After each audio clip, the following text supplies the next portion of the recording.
An urban master plan that will guide Singapore's development in the next 10 to 15 years was formalised today.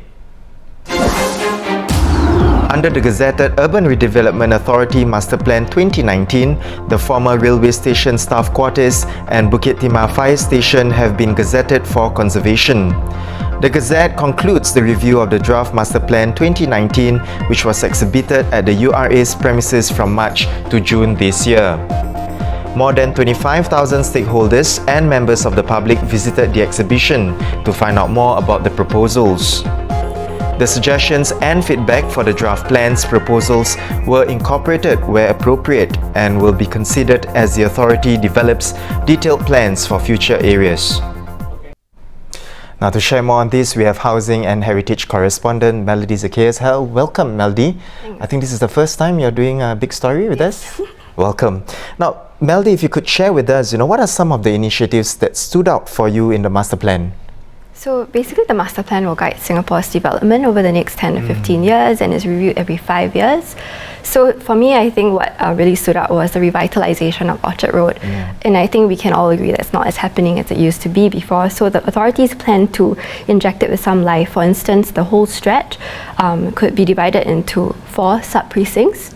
There could be a car-free portion to connect green spaces, as well as new retail concepts, attractions, entertainment options, and events.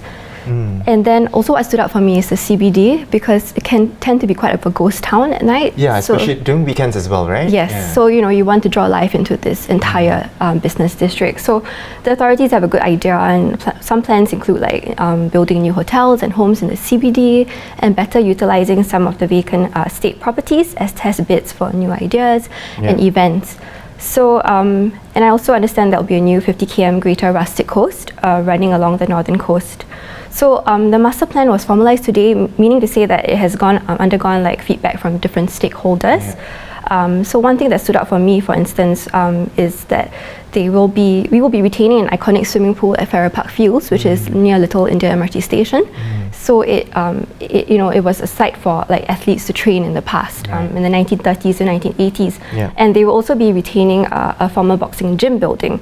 So this is all good news, I think. And Melody, let's focus on the 2 buildings that URA decides to conserve. Can you share a bit more on that? So the release pointed out today that it will be officially conserving the former railway station staff quarters and Bukit Timah Fire Station. So spoke to some experts today, and they agree that both sites are quite significant. So for instance, the staff quarters are located opposite Bukit Timah railway station, and it used to house the station's workers. So back in the day when the transport network was still in its infancy, it was important to site staff right there, because actually Bukit Timah was a rural and rustic area, and now we know it for its condominiums and luxury properties. But back in the day, it was just wooden kampong structures. Another place that they're conserving is the fire station. So again, it harks back to the kampong days where homes were made of combustible materials. So the fire station, which was built in 1956 and is Singapore's 4th fire station, was integral in keeping the place safe and free from widespread blazes. There was also an industrial corridor where light operations such as a soya sauce factories, car workshops were operating. So the fire station, which is no longer in use, was very important to the old rustic landscape.